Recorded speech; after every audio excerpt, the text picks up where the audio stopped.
I don't strive necessarily to be a mentor. It's more just to make the girls the best they can be, to give them a little bit more in life.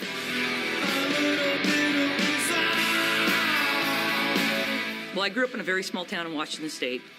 I have 6 brothers and 2 sisters, 9 kids in my family. I played basketball, volleyball, badminton, and ran track, and then did softball in the summer. So my challenge is always to go out there and do it as good as the guys, and I knew I could. I got to college, I blew out my thumb, the ligaments in my thumb, 2 weeks into practices. I played for that first season, with a cast on my hand, in goal. We were ranked top 5 in the nation, and I started every game. Just being an athlete has really helped me in my medical issues. I mean, I've had 14, I guess you'd call major surgeries.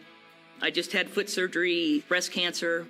My throat is precancerous. Both legs, I had compartment syndrome, which means my muscles were too big. Pre-ovarian cancer, but also a total hysterectomy. And I had a real serious reaction to chemo.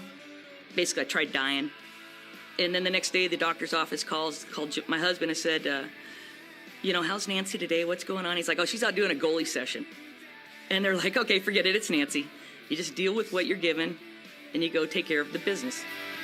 As a coach, my job is to make the kids the best they can be and get them prepared to move to the next step.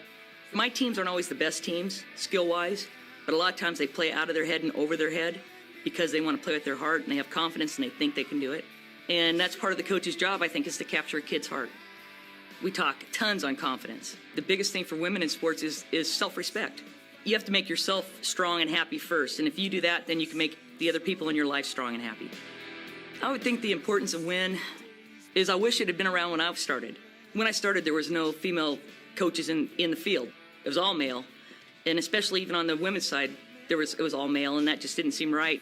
The fact that there's somebody out there fighting for these girls, giving them an avenue to do more and to support them, and just so that they know they can see the role models, do whatever you want to do, play soccer, play baseball, whatever, your outlook is much greater. It's much broader.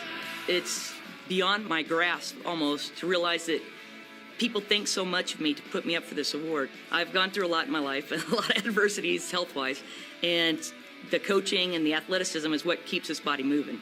If I didn't have sports to look forward to go do, it'd be very hard.